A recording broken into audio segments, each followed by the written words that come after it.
Bom dia, eu sou a Ana e eu vou explicar BPMN, Business Process Model Annotation. Primeiro, esse material foi elaborado em colaboração com o professor Fantinato e a professora Saradini Pérez.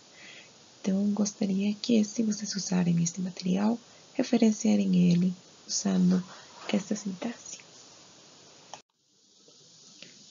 O modelo BPMN pode ser visto desta forma.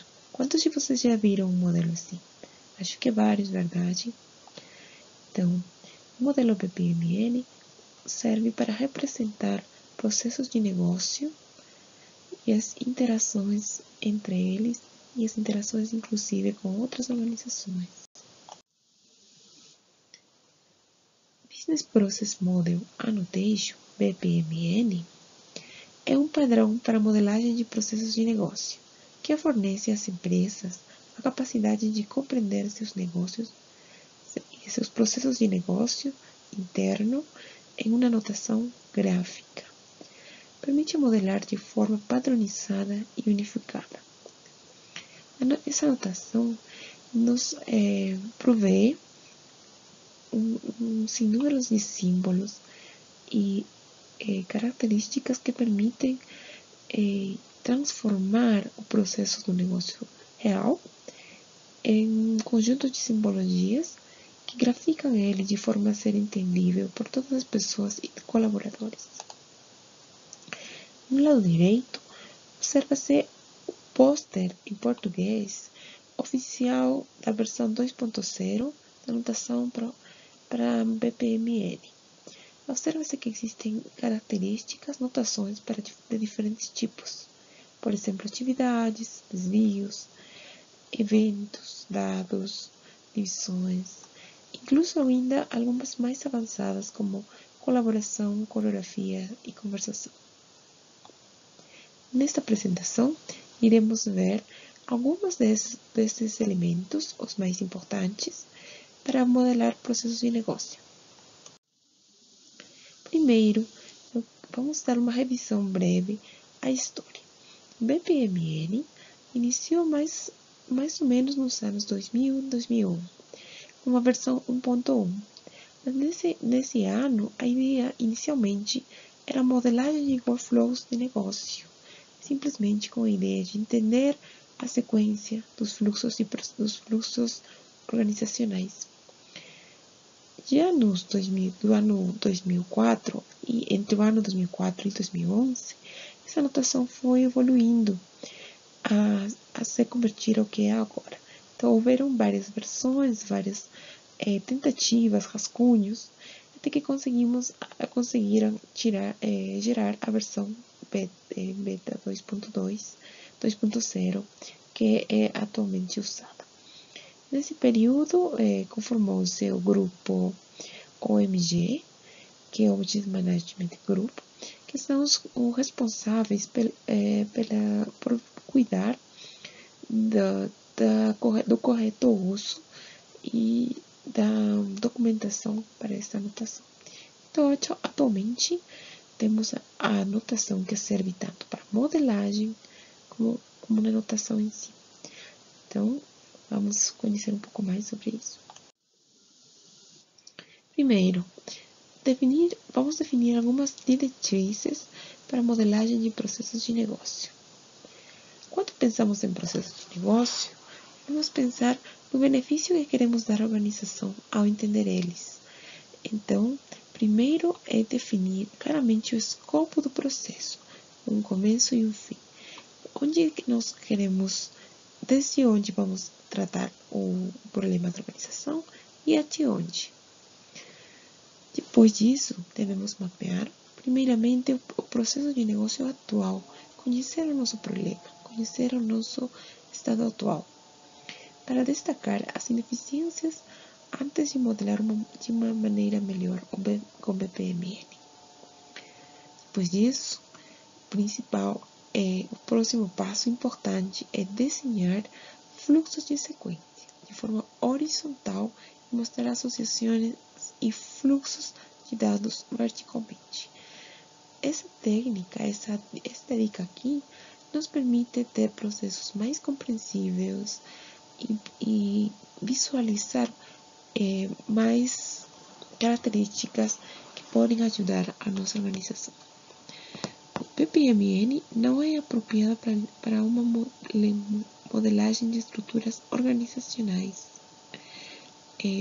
Vou destacar aqui que não é apropriada para estruturas organizacionais, detalhamento de funções ou modelos de fluxos de dados.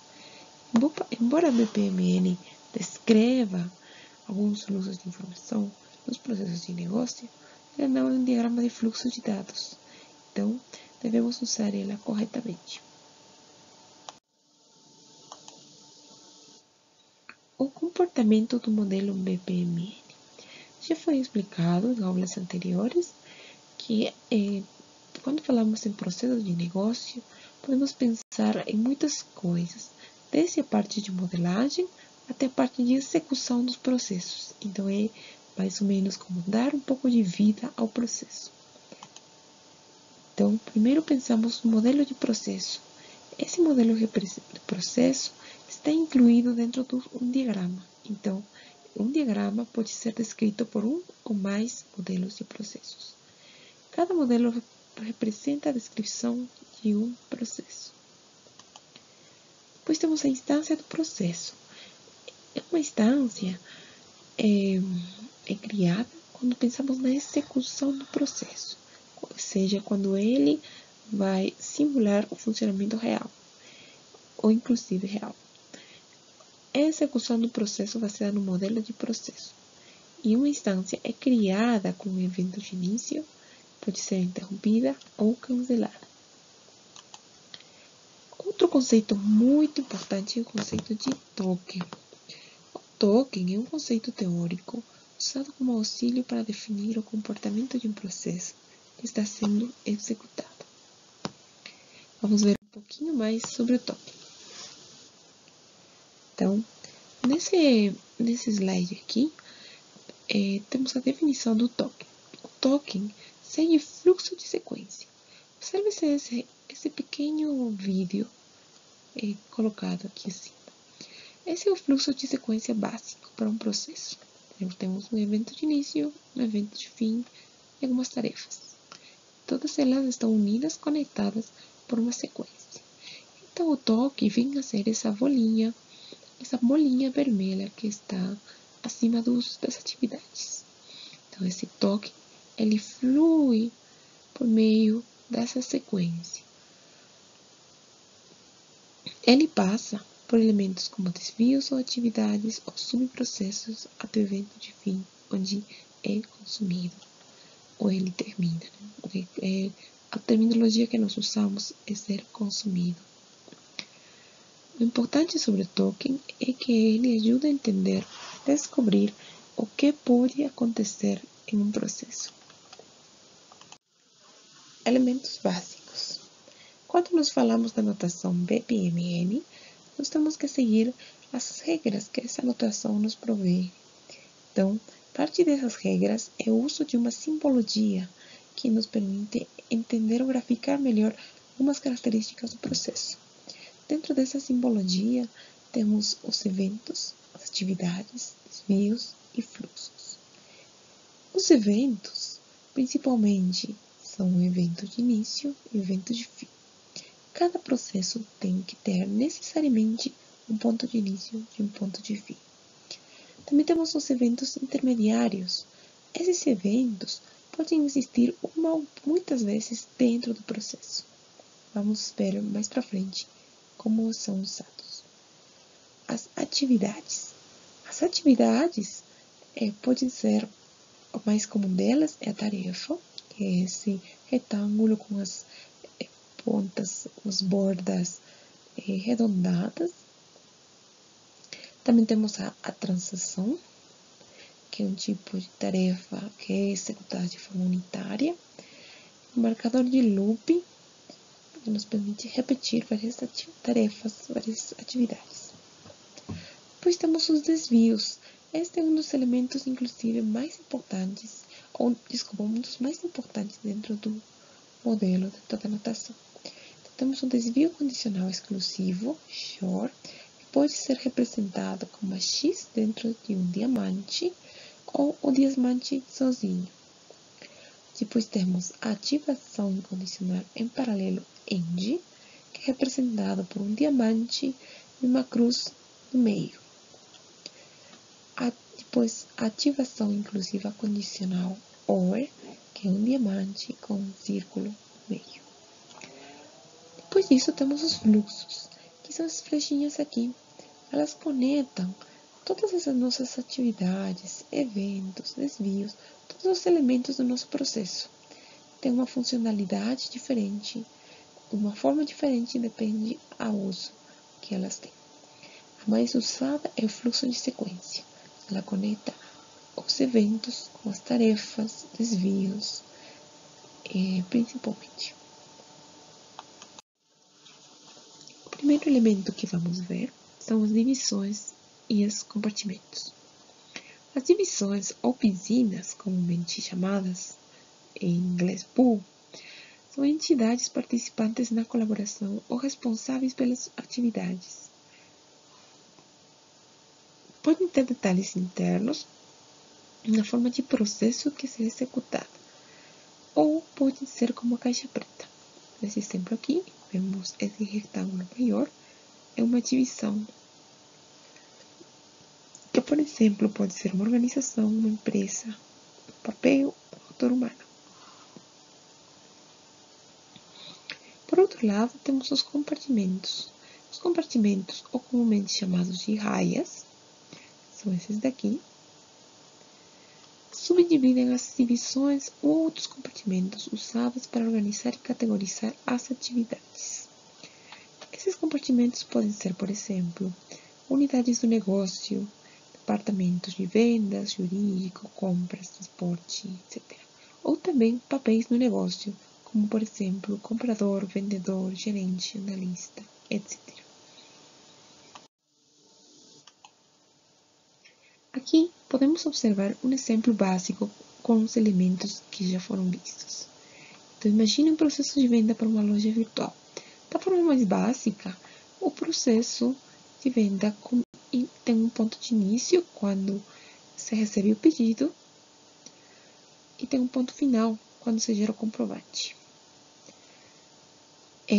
Também, dentro desse contexto, podemos ver atividades como atender pedido, confirmar venda, que são uma sequência de pontos ou etapas, atividades que têm que ser concluídas antes de chegar à atividade final.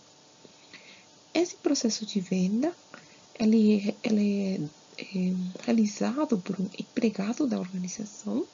Então, na raia, podemos colocar o empregado como responsável desse processo.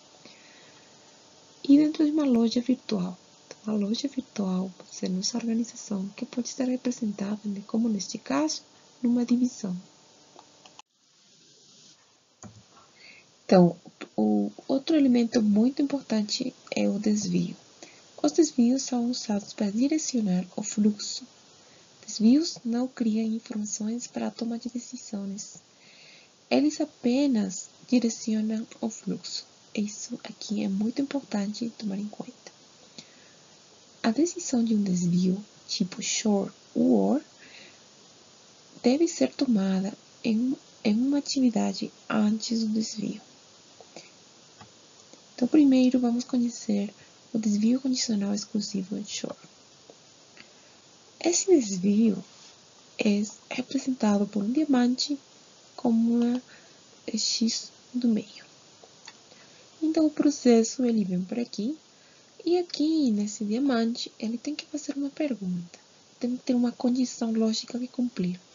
Então, ele pergunta, ele valida se essa condição é verdadeira. Então, é o token, que é esse pontinho vermelho aqui, ele vai pela atividade de cima, A. E se essa condição aqui é falsa, o token ele vai pela atividade de baixo, B. Neste caso, é importante notar que o token ele só pode ir por A ou por B. É uma condição exclusiva. Depois temos o desvio de ativação incondicional em paralelo, END. Esse desvio, ele é representado por esse diamante aqui, com uma cruz no meio. Aí o processo ele vem por aqui.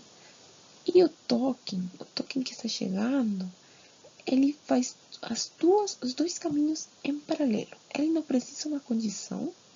E o token, vamos dizer assim, que ele subdivide. E ele vai pelo caminho do A e pelo caminho do B. Vamos ver um exemplinho com esses dois desvios. Imagina uma empresa que possui dois depósitos de armazenagem de produtos diferentes, um no Rio de Janeiro e outro em São Paulo. Em um pedido recebido, ele é distribuído para esses dois depósitos. Se alguns dos itens do pedido são mantidos no depósito do Rio de Janeiro, um pedido secundário é desviado para lá. Da mesma forma, se alguns dos itens do pedido são mantidos em São Paulo, um pedido secundário é enviado para lá. Depois, o pedido é registrado e o processo é concluído. Esse exemplo foi adaptado de um material publicado por um dos maiores pesquisadores, Marlon Dumas, e que eu coloco aqui como cita, como referência. Então, esse exemplo aqui, eu destaquei aqui alguns pontos importantes. Existem diferentes produtos, existem duas cidades em paralelo, que elas armazenam esses produtos. E temos umas condições aqui. Pode ser um caso em que os produtos o pedido vai só para Rio, só para São Paulo ou para os dois casos. E aqui a atividade final. Então, a noção de modelagem para esse exemplo seria essa aqui. Lembrando que não existe uma única solução. Vocês podem ter outras soluções que sejam válidas também. O importante é cuidar da nomenclatura e do correto uso dos símbolos e do correto funcionamento do processo. Então, explicando aqui o exemplo, temos a primeira atividade, verificar itens do pedido. Depois, temos dois caminhos que podem ser feitos em paralelo, tanto ir para São Paulo como para ir para Rio de Janeiro. Então, por isso, usamos esse desvio incondicional paralelo, END. Então, nosso token vem por aqui e outro token vem por aqui. O token que vem por aqui, ele pode encaminhar um subpedido para São Paulo ou não, dependendo do caso. Então, essas duas opções nós representamos com esse short. Então, o token pode ser que não faz nada em São Paulo e vai embora, ou o token para, encaminha um subpedido para São Paulo e termina. O mesmo acontece com o token que veio para este lado, para esse caminho aqui. Ele pode caminhar um subpedido para Rio de Janeiro ou não. Então, nesses dois casos, usamos os tokens, os desvios tipo short. Agora, os tokens terminaram, chegam para aqui. Aqui, é importante que os dois caminhos, ou dois tokens que foram gerados nesse ponto, eles cheguem nesse ponto aqui para conseguir terminar o processo. A última atividade seria registrar o pedido. Observe outra coisa. Observe que o desvio tipo short, ele abre e depois fecha. O mesmo acontece com o desvio tipo end. Ele abre e depois fecha. O short de baixo abre e o short de baixo fecha. É importante que nós cuidemos dessas boas práticas no momento de modelar, porque em processos mais complexos elas podem nos ajudar a entender melhor nosso processo e evitar erros futuros. Outro tipo de desvio é o desvio de ativação inclusiva condicional, OR. Esse desvio, ele é representado por esse diamante com um círculo no meio, e ela tem a opção de ir para vários caminhos, dependendo de uma condição. Então, se a condição daqui for verdadeira, para esse caminho, ele executa isso aqui. Se for verdadeira para esse caminho e para esse caminho, então ele executa A e B. Se for verdadeira para B, mas não for para A, então ele executa apenas B. Se tivesse mais caminhos, ele poderia manter o mesmo comportamento. Então, lembra do exemplo anterior? Essa seria outra solução para o problema dos subpedidos em duas cidades. Esse desvio OR, ele pode encaminhar um subpedido para São Paulo. Pode ser que não cumpra essa condição, então ele só vai para aqui, termina. Ou pode ser que não cumpra também essa condição e cumpra essa, ou pode ser que cumpra as duas. Depois termina o processo. Observe que esse modelo de processo é bem mais simples que o anterior, explicado no outro slide. Então, isso aqui seria mais recomendável para uso dentro de um modelo de BPMN. Novamente, devemos destacar que o desvio ele abre e depois ele fecha. Agora, vamos ver dois conceitos que são muito importantes: a tarefa e o evento. Existe uma diferença entre eles. Já foi mencionado que a tarefa é uma ação, uma atividade a ser realizada, mas é uma ação, é uma única ação num período de tempo. Ou seja, o token vem para aqui, ele pode ficar aqui fazendo essa tarefa por um período de tempo maior. Por exemplo, 1 hora, 10 minutos, ou inclusive 1 dia, 2 dias ou mais, até terminar essa tarefa.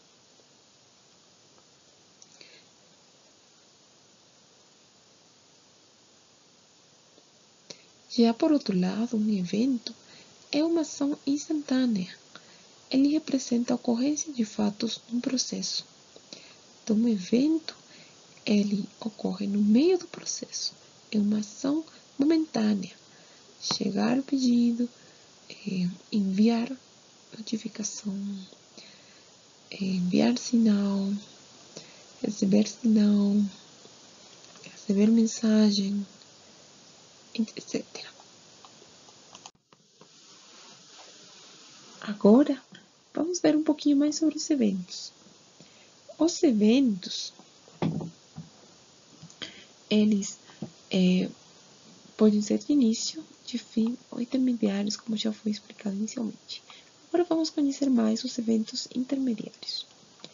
Eventos intermediários ocorrem entre um evento de início e um evento de fim. Eles afetam o fluxo do processo, mas não iniciam ou encerram diretamente o processo. Eles são mostrados com círculos contendo outros símbolos. Observa-se acá na direita, tem círculos que dão 2 linhas que contêm outros símbolos dependendo da ação a ser executada. Por exemplo, mensagem, cuidar do tempo, escalar, condicional, conector, erro, cancelamento, compensação, final, múltiplos. Eles são classificados como de lançamento ou captura, dependendo da sua função.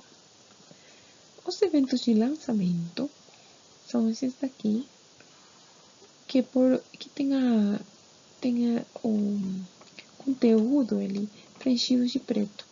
Também o conteúdo é preenchido. E os eventos de captura são esses daqui, que ficam em branco a partir dos símbolos. Um dos eventos intermediários mais usados e mais importante é o evento intermediário de mensagem. São utilizados para demonstrar um ponto do processo onde ocorre uma comunicação com outro processo ou agente externo. O conector de fluxo de mensagem pode ser usado apenas para conectar elementos de envio e recebimento de mensagem. Caracteriza-se por uma linha tracejada com uma seta vazada, apontando para o destino da mensagem. Quando a comunicação é com outro processo. Aqui, observa-se um evento intermediário de lançamento de mensagem. São duas linhas na borda que indicam que é intermediário. E o conteúdo, essa cartinha preenchida de preto, ela toda preenchida, porque indica que é lançamento de mensagem. Já no outro lado, o evento intermediário de captura de mensagem, ele está tudo vazado, indicando que é um evento de captura. Fluxo de mensagens. Uma mensagem é usada para descrever o conteúdo da comunicação entre dois participantes. Fluxos de mensagem simbolizam que fluxos de informação transpõem fronteiras externas de uma organização. Não podem conectar objetos que estão dentro da mesma divisão, ou seja, da mesma organização. Essa aqui é a forma de representar o fluxo da mensagem. Temos uma divisão 1, uma organização 1, divisão 2, supondo que seja outra organização. Cada uma delas tem um fluxo de sequência independente, que ele está sendo executado de forma independente por cada uma das organizações. Assim, o fluxo de mensagem, ele inicia com um evento intermediário de lançamento de mensagem, que é esse aqui, e esse evento envia uma mensagem usando esse conector das linhas de trazinhos pontilhados e uma setinha branquinha, que chega a outra organização que tem um evento intermediário de recepção da mensagem. Cada um dos processos é interrompido por esse evento intermediário. Assim, o token dessa segunda organização, ele vinha por aqui, ele é detido por esse evento, executa essa ação de recepção da mensagem e continua. Neste caso aqui, ele envia uma resposta para outra organização. Note-se que os tokens só podem fluir, eles só avançam por meio do fluxo de sequência dentro da organização, dessa forma. No outro caso, dessa forma. Eles nunca atravessam essas linhas pontilhadas.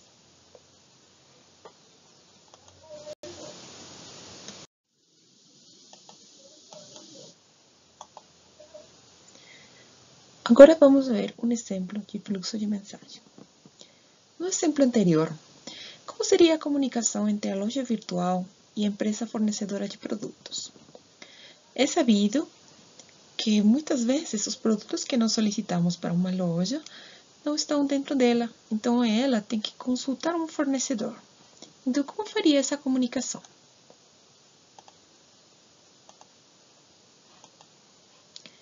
Vemos aqui um exemplo de como seria essa comunicação. Na primeira divisão, vemos a loja virtual, que já foi explicada com os eventos de receber pedido, atender pedido. E aqui teríamos as mensagens ao ponto de comunicação. Supondo que esse pedido não seja parte dos produtos, do estoque de produtos dela, então ela precisa fazer uma solicitação desse produto ao fornecedor. Então, na divisão de baixo, vemos o fornecedor, que tem um processo independente por fora. E aí, quando a loja virtual envia uma mensagem, um evento intermediário, uma ação de envio de mensagem, ela recebe a mensagem, interrompe seu processo e para ter esse evento intermediário. Então, recebe essa mensagem, solicitação recebida, aí ele passa a planejar a remessa e envia uma confirmação por meio de uma mensagem, uma confirmação do pedido ou do produto. Assim, ela executa esse evento rapidamente, em um ponto apenas, e ela continua com o processo dela. Enquanto isso, a loja virtual, ela também enviou a mensagem e o token fica aqui, aguardando a recepção. São executadas essa mensagem de recepção, esse evento de recepção de mensagem, e ele continua o processo dele independentemente. Evento intermediário temporal. Um elemento evento intermediário temporal pausa o andamento de um processo até um momento específico. Quando o tempo especificado ocorre, o evento intermediário temporal ocorre também, disparando o andamento do processo. O evento intermediário temporal de borda de atividade dispara um caminho alternativo para o fluxo de processo se o evento especificado ocorrer enquanto a atividade estiver sendo executada. Esse seria o símbolo para o evento intermediário temporal básico, né? Vemos que são esses dois círculos e no meio tem um ícone do relógio. Já o evento intermediário temporal de borda, temos dois tipos, com interrupção e sem interrupção. Com interrupção é esse aqui. Temos a tarefa sendo executada, a atividade do processo, e o evento fica colado na tarefa.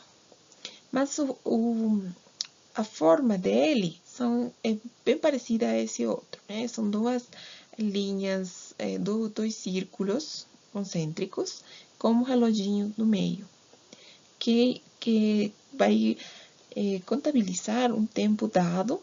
Quando esse tempo é cumprido, então ele executa ou manda essa outra ação alternativa.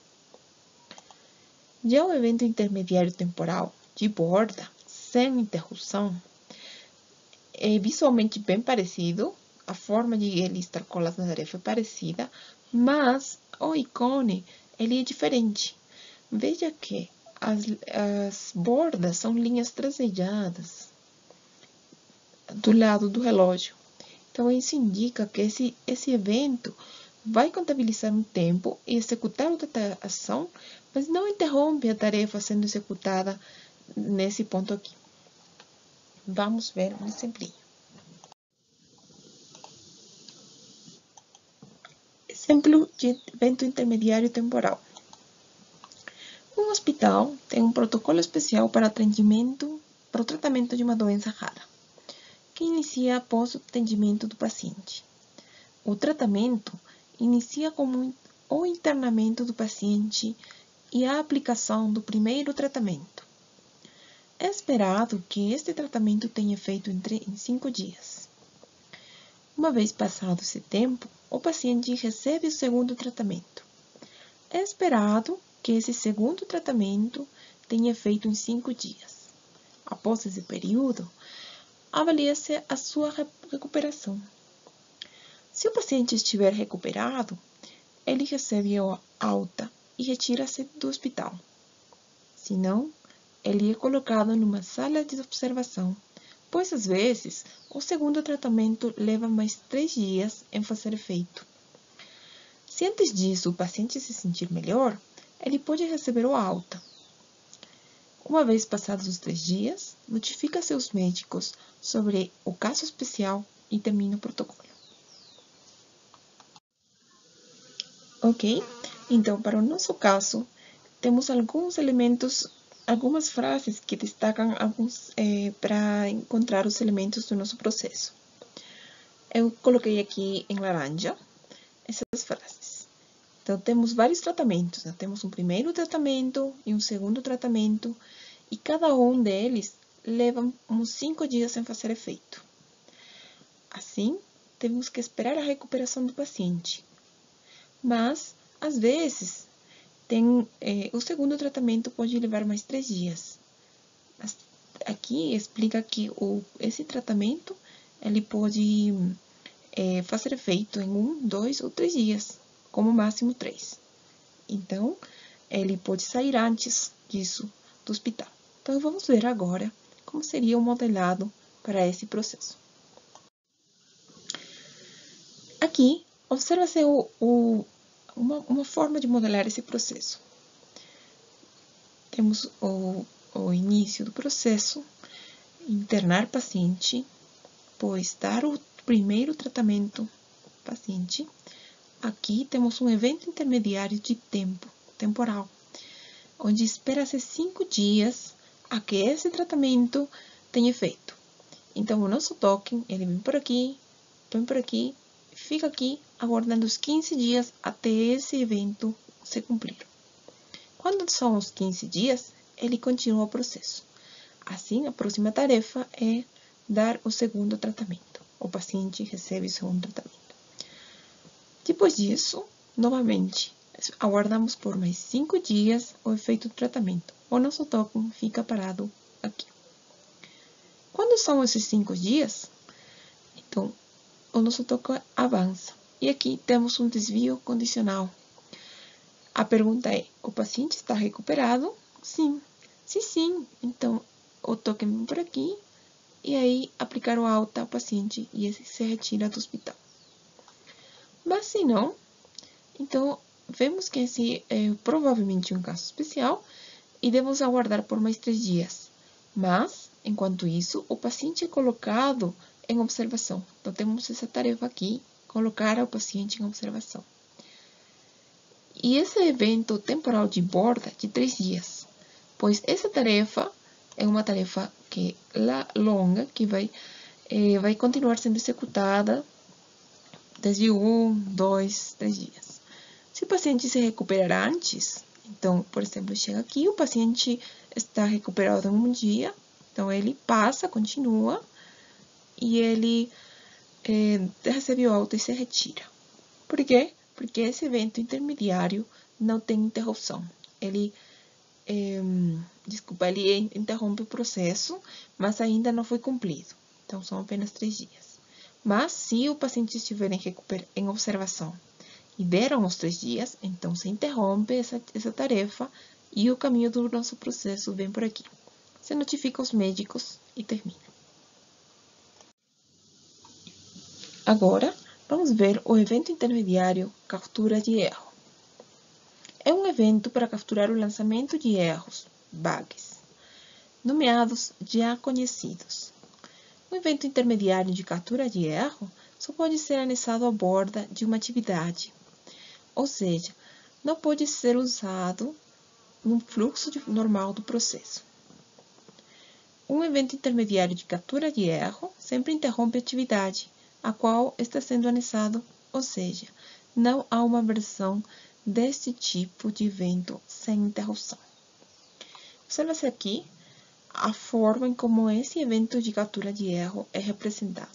Tem uma tarefa, e o evento ele fica na borda, né? Só existe a função da borda.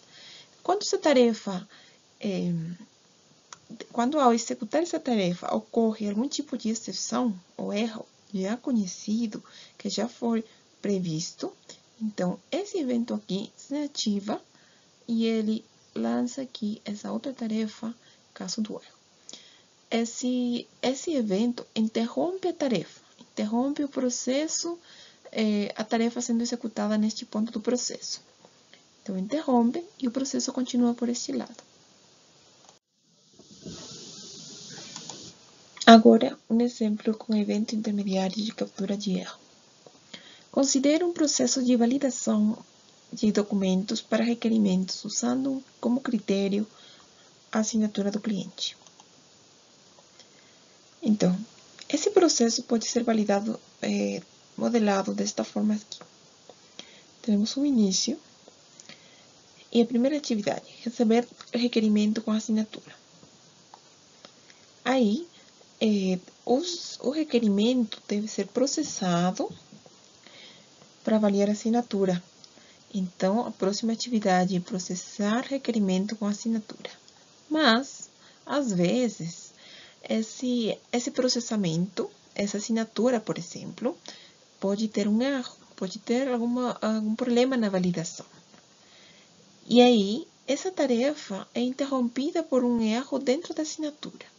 Então, aqui simbolizamos o evento intermediário de captura de erro, que captura esse erro aqui e interrompe essa atividade da validação e passa a realizar essa outra atividade, que é revisar a assinatura.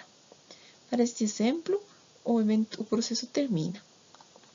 Caso não tenha ocorrido nenhum problema com a assinatura, então o processo continua de forma natural, esse seria o nosso caminho feliz. E a finalização é correta. Evento intermediário sinal. Um evento intermediário de sinal é usado para a comunicação intra e interprocessos. O sinal pode ter um emitente e inúmeros destinatários, e eles não necessariamente se conhecem. O funcionamento do sinal é como um broadcast. O evento de lançamento de sinal emitirá um sinal como um apito, e todos os processos que estão aguardando aquele sinal, eventos de captura de sinal, ocorrerão, dando sequência aos seus fluxos. Diferentemente de eventos de tipo de mensagem, que possuem apenas um remetente específico e um destinatário específico. Esses aqui são os ícones do evento intermediário de sinal. O primeiro, que é o evento que tem esse triângulo preenchido de Pareto, é o evento intermediário de sinal de lançamento, que envia o sinal. Já o segundo, que tem esse triângulo branquinho, é o sinal de captação, de captura, o evento de captura de sinal.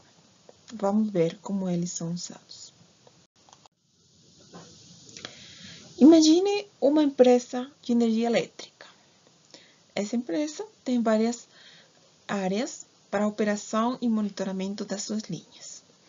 Então, o técnico de operações, ele fica monitorando uma linha de comunicação. Ele faz o monitoramento da linha de comunicação. Mas, às vezes, durante esse monitoramento, ele tem um erro. Já vimos nos slides anteriores que pode ocorrer um erro na comunicação, na linha da comunicação. Então, esse erro desvia o processo para outro caminho. Mas não necessariamente esse processo pode ser desviado hacia uma tarefa. Neste caso, vamos desviar hacia múltiplas outras tarefas, ou seja, ao início de outros processos. Esse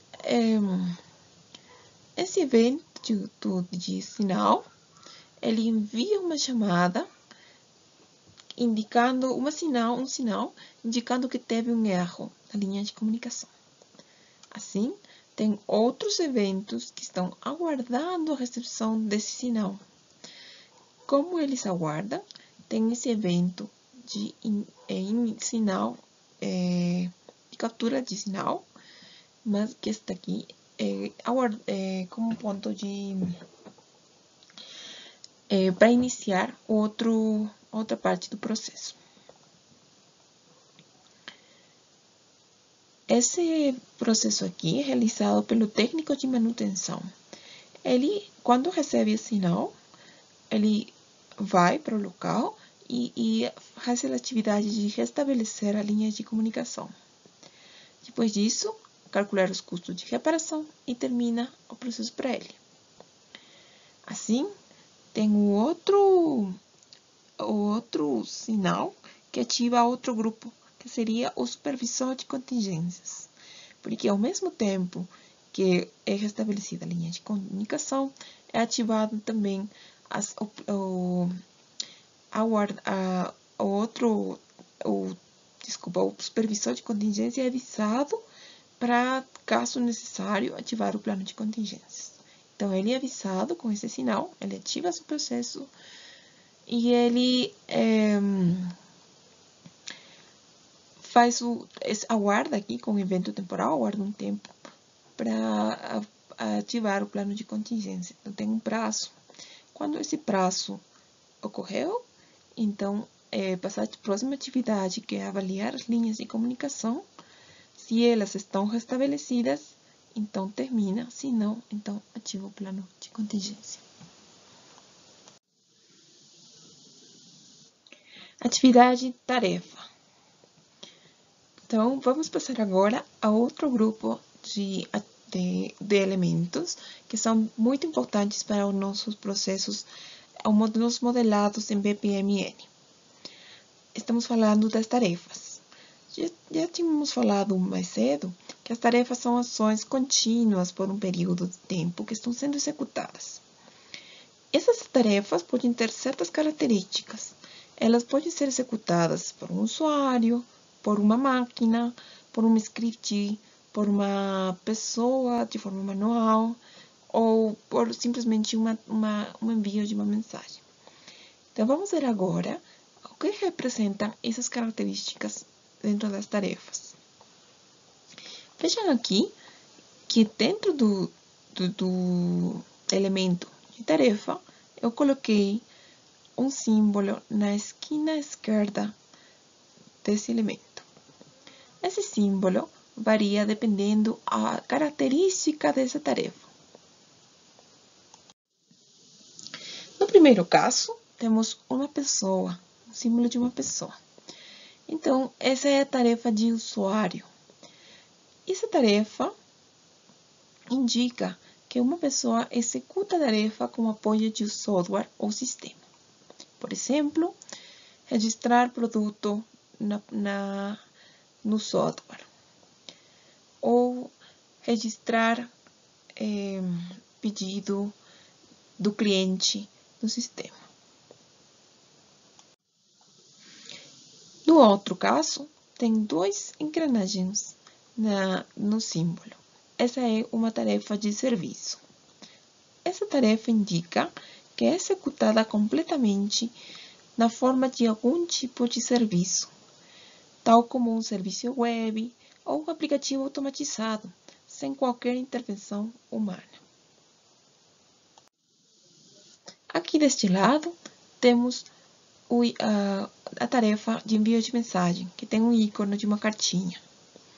Essa tarefa é usada para enviar uma mensagem a um participante externo. Há também a tarefa de recebimento de mensagem. Nesse caso, tem uma cartinha branquinha. Aqui temos a tarefa de regra de negócio. Vejam que o símbolo é uma pequena tabelinha com uma linha azul claro em cima. Essa tarefa indica que a tarefa processa dados com base em regras do negócio da organização. Aqui temos a tarefa manual. Veja que tem um ícone de uma mãozinha em cima. Esse ícone indica que a tarefa é realizada sem apoio de qualquer software, sistema ou motor de execução de processo de negócio. E, finalmente, temos a tarefa de script, que tem esse ícone aqui como se fosse uma folha de papel com linhas escritas dentro. Esse ícone aqui indica que a tarefa é executada na forma de um script interpretado pelo próprio motor de execução de processo de negócio, sem qualquer intervenção humana. Ok, então agora vamos ver um exemplo com tipos de tarefas. Considere um processo para comprovação de integridade de dados cadastrais sobre vendas realizadas. Nesse processo, um script é executado no banco de dados para procurar quais registros estão incompletos. O vendedor faz uma ligação ao cliente para preencher os dados ausentes. Um analista processa os dados recebidos do cliente para serem unificados. Uma validação automática de CEP é realizada usando um serviço web dos Correios. Os dados unificados são processados com base nas necessidades do negócio. O analista cria e imprime o reembolso e notifica aos diretores da empresa. Agora, vamos ver como esse exemplo pode ser modelado. Aqui temos o exemplo com os tipos de tarefas. Já foi explicado que temos duas entidades, o cliente e a empresa. A empresa tem dois papéis, o analista e o vendedor. Neste caso, o nosso cliente aparece como uma caixa preta. Não sabemos o que acontece dentro dele, mas sabemos que ele participa em uma comunicação com a nossa organização. Então, representamos desta forma. Primeiro, o processo inicia com o analista quando ele executa a tarefa de procurar dados incompletos no banco de dados. Essa é uma tarefa de script. Essa tarefa é uma tarefa automática que é executada pelo sistema. Depois disso, temos o vendedor. O vendedor, ele solicita dados ao cliente, porque esses dados, provavelmente resultado desse script, teve dados incompletos, que é preciso preencher eles. Então, o vendedor solicita esses dados. Essa aqui é uma tarefa de usuário, porque o vendedor interatua com o sistema. Depois disso, o vendedor precisa se comunicar com o cliente para requerir esses dados. Então, ele tem aqui o evento intermediário de mensagem, que envia uma solicitude. Depois, tem uma recepção da solicitude dos dados, né? Com os dados. Enquanto isso, o vendedor termina a tarefa dele e o analista processa os dados. Depois disso, esses dados precisam ser validados. Eles contêm um CEP. Então, é executada uma validação do CEP usando um serviço web dos Correios.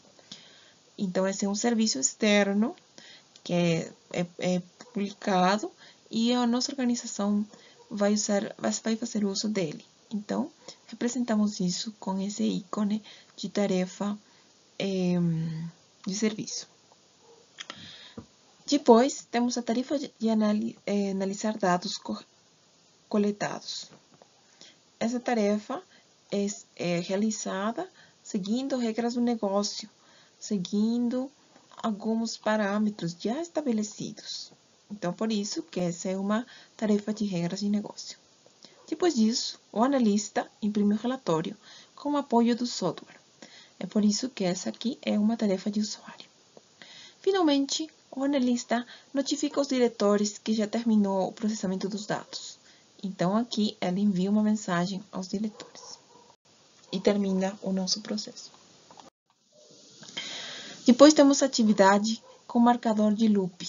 Veja aqui que tem esse ícone aqui da tarefa e tem uma flechinha virada, né, que representa o loop. Então, atividade com marcador de loop executa a tarefa interna, desde que a condição de loop seja avaliada como verdadeira. Quando as atividades são concluídas e a condição é atendida, um token é gerado para a sequência de saída. Ok? Então, vemos aqui um exemplo de uma atividade de marcador de loop. Considere um processo de matrícula de estudantes por uma faculdade. Todos conhecemos um processo de matrícula, né? Então, o processo de matrícula é realizado normalmente por uma secretária, que inicialmente realiza a atividade de orientar os estudantes novos. Depois, matricula os estudantes e guia os estudantes na visita ao campus. Finaliza o processo. Mas, essa matrícula de estudante é realizada várias vezes, porque são vários estudantes. Então, essa pode ser uma atividade de loop, porque ela é executada de forma similar várias vezes para cada um dos estudantes. Ok? Agora vamos ver outro tipo de atividade, o subprocesso. Os subprocessos definem um escopo contextual, ou seja, uma parte específica de um processo. Os subprocessos podem ser usados para o escopo transacional, tratamento de exceções, tratamento de eventos ou compensação. Os subprocessos podem ser representados de duas formas, contraído ou expandido. Contraído, representando o subprocesso de forma resumida, e expandido, representando os detalhes do que há no subprocesso para mostrar o processo de nível inferior. Então, aqui, observa-se a simbologia para a atividade de tipo subprocesso. é uma tarefa normal, mas tem aqui esse ícone aqui do mais, indicando que essa tarefa pode ser expandida. Neste caso, esta é a simbologia para um subprocesso contraído. No exemplo anterior, quando vimos o processo de matrícula, vimos que a secretária ela fazia várias vezes a tarefa de matricular estudante. Bom, então essa é a nossa tarefa de matricular estudante. Mas essa matrícula, além de ser realizada várias vezes, incluía várias outras atividades que todas juntas, de forma conjunta, são executadas várias vezes. Então, esse grupo de atividades pode ser um subprocesso. Assim, eu posso subdividir aquela outra atividade de matricular estudante em várias outras, né? Por exemplo, aqui início, revisar a documentação de matrícula, ver se os documentos estão corretos, registrar os dados de estudantes e terminar. Se não estão corretos, solicitar uma nova documentação para os estudantes e voltar a revisar os documentos de matrícula. Esse grupo de atividades são um subprocesso. Veja que um subprocesso tem um evento de início e um evento de fim. Além disso, esse subprocesso mantém as características de ser um subprocesso de loop.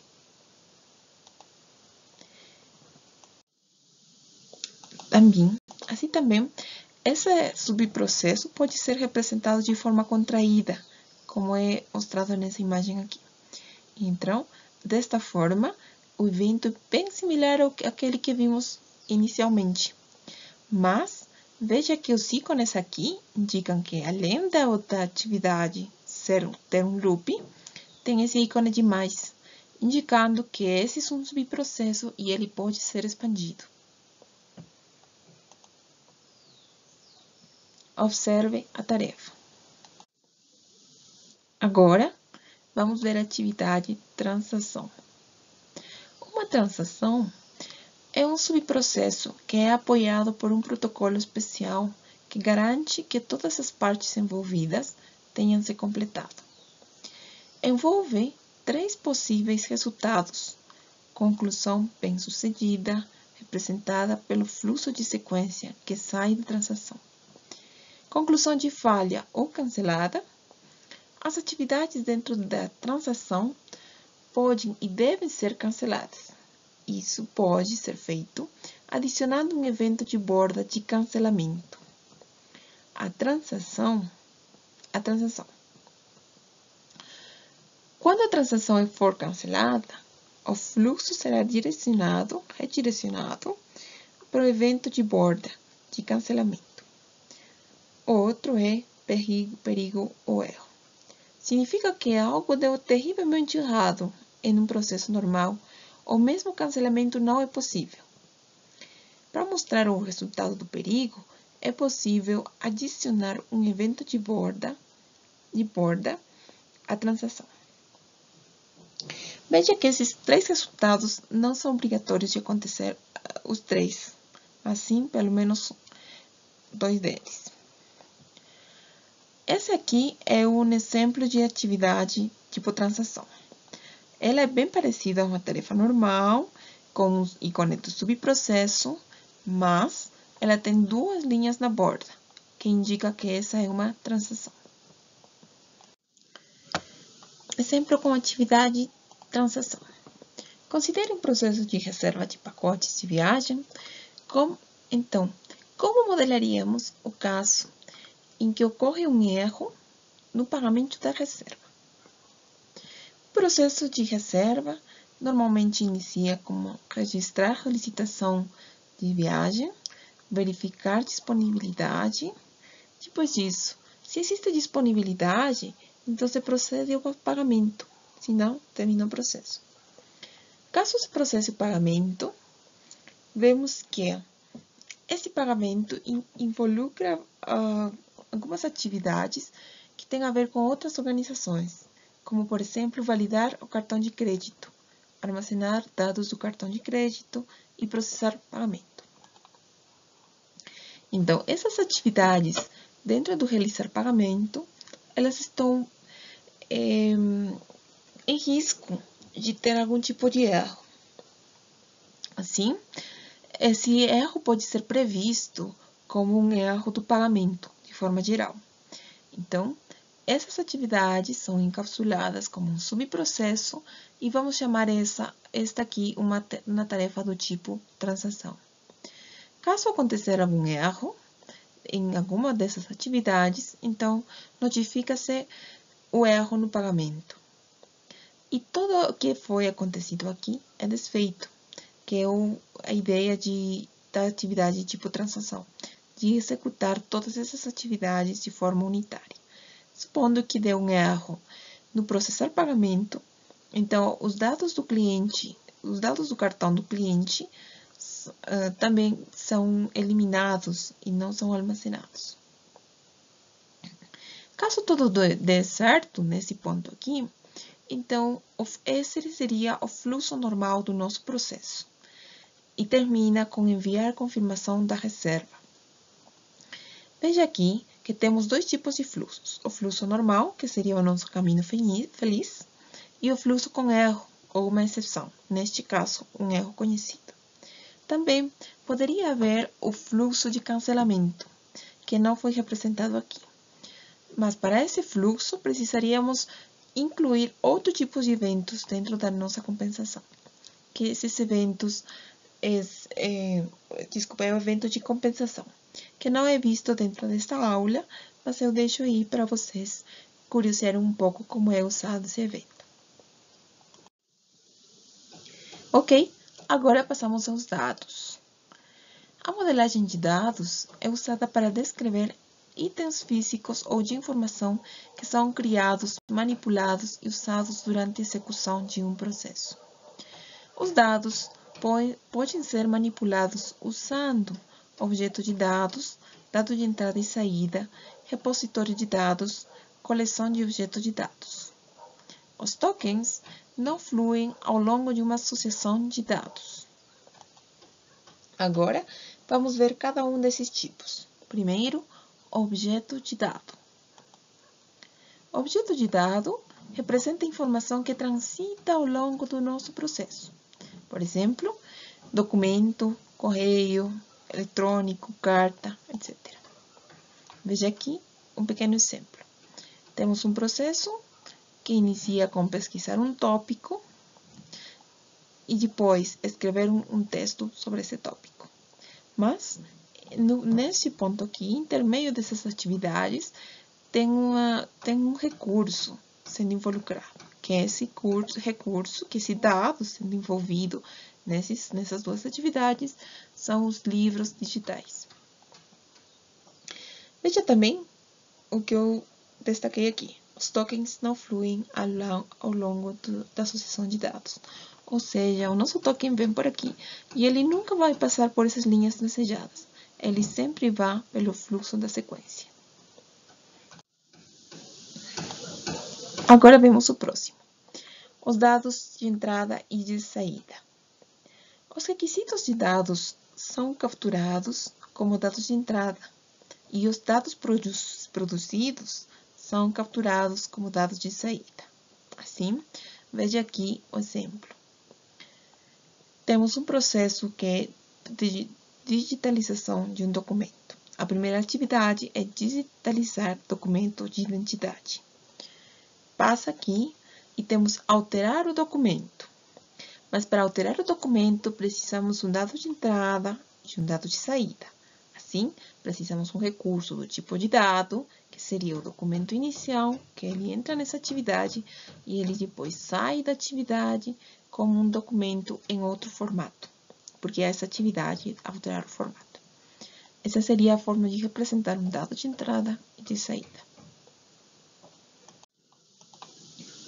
Também temos o repositório de dados. O repositório de dados fornece um mecanismo para obter ou atualizar informações armazenadas que persistirão além do escopo do processo. representa um único tipo de informação, por exemplo, uma tabela no banco de dados. Veja o exemplo aqui. Tem o início do processo, o registro cliente, mas o registro do cliente envolve uma operação com um banco de dados de clientes, né? Tem um registro de clientes. Esse aqui é o ícone do tipo de repositório de dados. Dentro desse repositório podem ser executadas diferentes atividades, por exemplo, tipo insert, update, delete, etc., que são as mais comuns.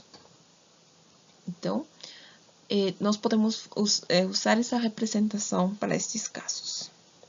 Finalmente, no nosso exemplo, termina com gerar comprovante.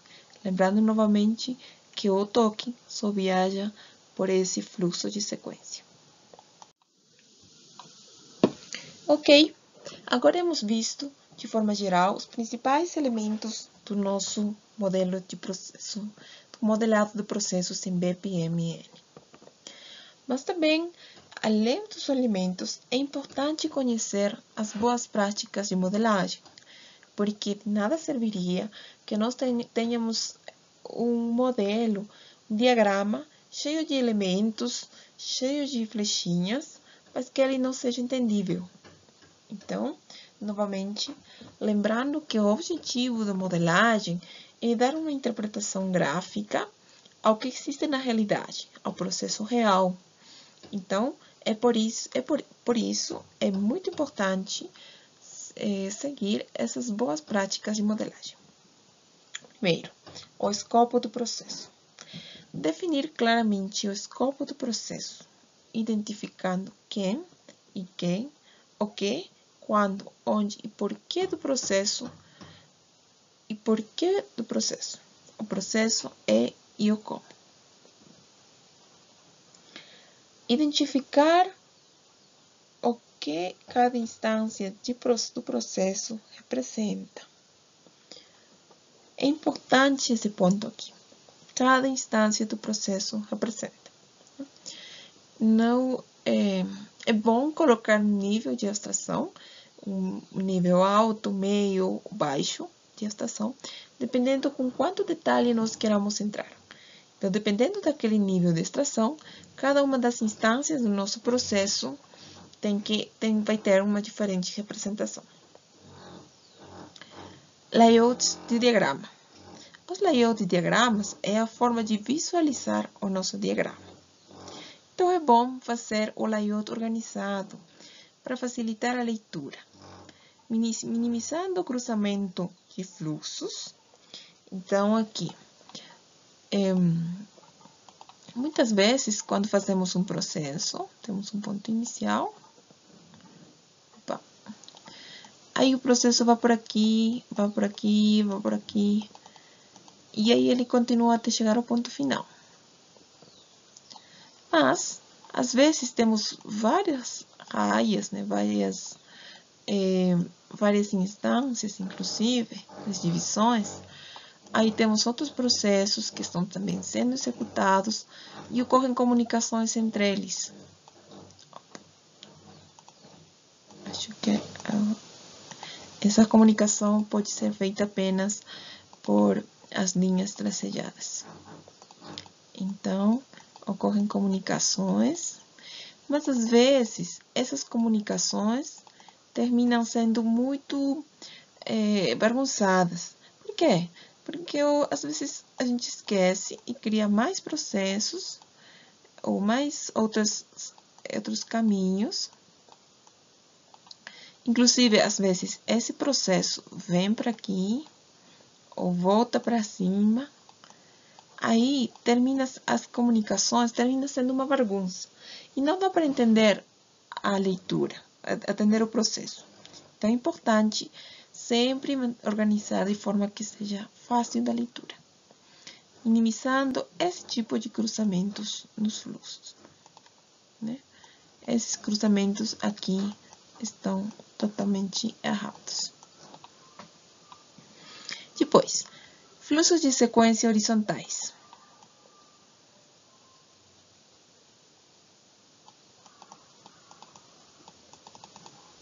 Em todos os exemplos vistos anteriormente, vimos que os modelos sempre viajam da esquerda para a direita.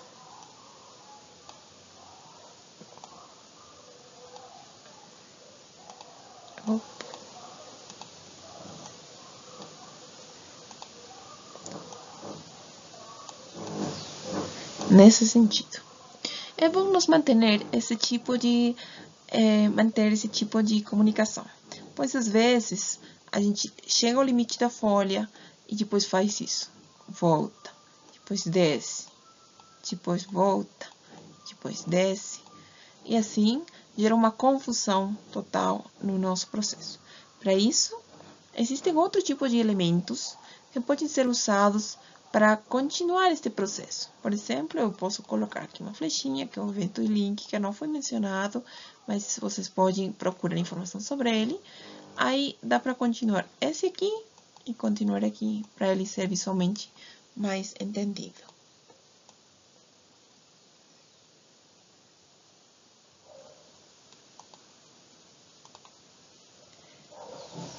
Layouts com associações de dados e fluxos de mensagens verticais, né?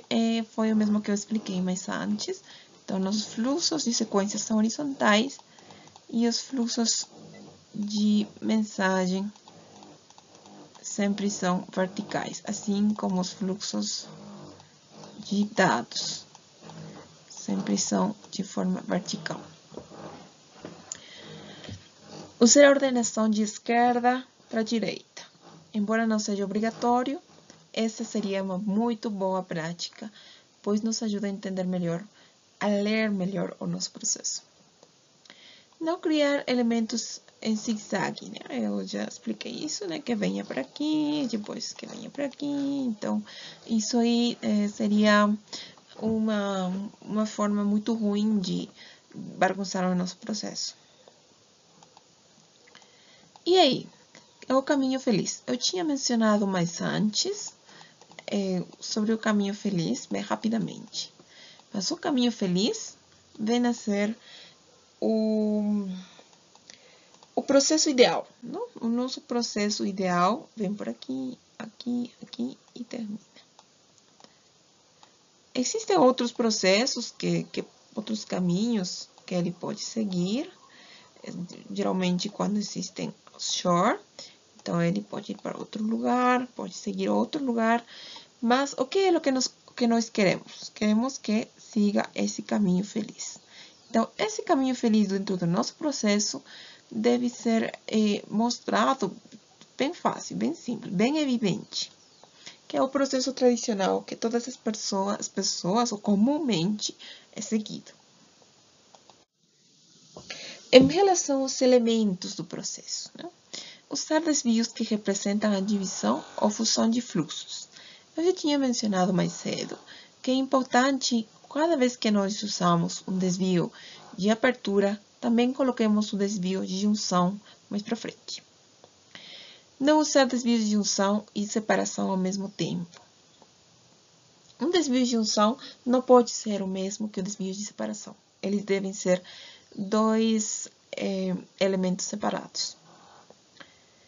Colocar uma atividade que determinará as condições de separação, logo antes de um desvio de separação short ou OR. Então, uma atividade que determinará as condições de separação deve ser explicitamente descrita como uma tarefa no processo. Então, por exemplo, se eu estou querendo modelar, querer ver se o paciente está recuperado. Antes da pergunta, paciente está recuperado, eu preciso de uma tarefa, avaliar a recuperação do paciente, que me permita entender o que vai acontecer depois, ou de onde é o que eu tirei aquele resultado da recuperação, que vai ser condicional, que vai ser avaliado na condicional depois. Né? Lembrando que o desvio condicional short, o OR, eles avaliam uma condição lógica. Então, essa condição lógica segue o resultado que deve ser obtido na atividade anterior. Abstrair vários desvios de separação, encadeados em série ou em uma tarefa de regra de negócio. Os desvios de separação, às vezes, eles são colocados de forma encadeada, né? Dependendo o processo, em processos mais complexos, eles são colocados de forma encadeada. Em muitas ocasiões, é possível abstrair esses desvios. Para isso, podemos usar uma tarefa de regra de negócio, que execute tudo de uma vez só. Simplificar os diagramas sobrecarregados. Veja no exemplo na direita, que tem um diagrama bem grande do BPMN. Este é um exemplo apenas, está bem organizado, ele tem um monte de elementos.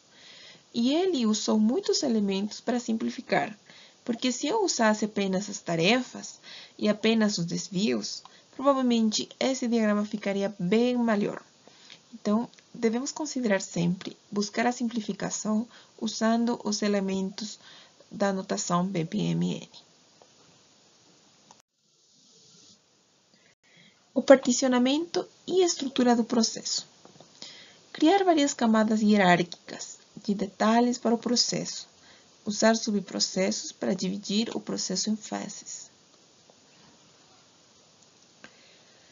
Então, nós devemos procurar sempre fazer a hierarquia de detalhe do processo, né?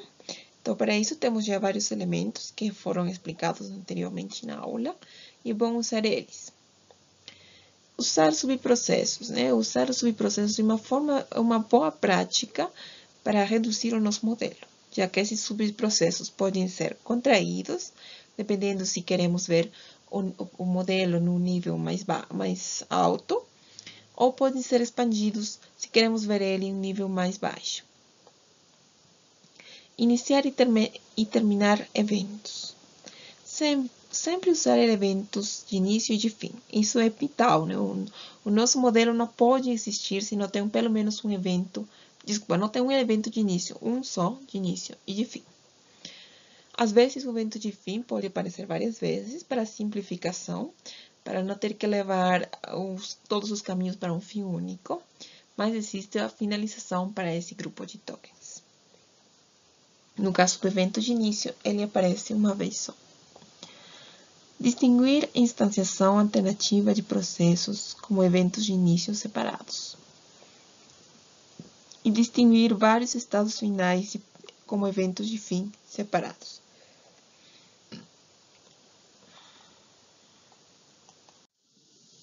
Ok, então com isso fizemos uma revisão bem geral, bem rápida, do que é a notação BPMN 2.0.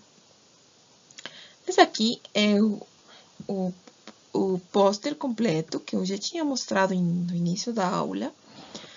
E esse pôster, ele contém todos os elementos, nós vimos apenas alguns. Dentro dos desvios, vimos 3, das atividades, vimos umas 3, 4 tipos de atividades.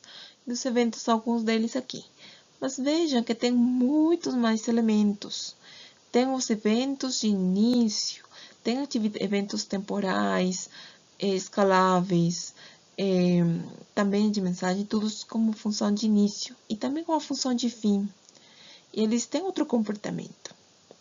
Assim, também eu posso usar esse tipo de notação BPMN para fazer coreografias, para fazer conversações e fazer muitas, inclusive para fazer a execução do nosso processo, que já será visto nas próximas aulas. Deixo aqui esse exemplo bem bonito porque utiliza muitos elementos da notação. Assim, também é bom conhecer algumas das ferramentas para modelagem de processos de negócio. Dentro dessas ferramentas, temos de vários tipos e cada uma delas tem uma vantagem dependendo do uso que a pessoa prefere. Na ferramenta bpmn.io, É bem usada porque é de uso online, ela serve para modelagem, ela tem uma notação, uma forma de uso bem intuitiva. Também temos a Visage, que é uma das mais conhecidas e maior, mas ela é focada também na execução do processo, então ela é bem mais pesada, ela tem muitos elementos a mais. Assim também temos o Bonita Soft e o Camundi, que também estão focadas à execução do processo. Elas permitem, inclusive, a programação de alguns scripts de serviço, programação de dentro das tarefas, para conseguir fazer execuções mais complexas. Também temos o evento, as Lucidchart, a Aura Aquática. Então, é bom vocês usarem alguma ferramenta e começar a praticar com esses processos. Bom, então, falando em praticar, eu vou deixar aqui um exercício para vocês resolverem em casa. Depois será disponibilizado a solução. Então, o exercício é assim. Modelar o processo de pedido e entrega de uma pizza no próprio lugar da pizzaria. Considere que o dono da pizzaria não gosta de que os clientes fiquem com fome. Portanto, ele coloca um alarme cada 5 minutos para lembrar ao pizzaiolo de terminar de preparar o mais rápido possível. E como seria esse modelo de processo para uma entrega delivery? Então, faz uma variação desse modelo, incluindo alguns elementos específicos da entrega delivery. Então, essas são as referências usadas nessa mini aula. Sugiro fortemente revisar a notação oficial que encontra-se neste link. Aqui se encontram também todos os links, todas as informações e todos os elementos que podem ser usados na notação BPMN. Muito obrigada pela atenção, eu agradeço. Eu espero que vocês tenham gostado e tenham curtido dessa aula. E eu fico aqui dentro do grupo de mineração de processos da EASH e da USP para atender qualquer dessas dúvidas. Obrigada.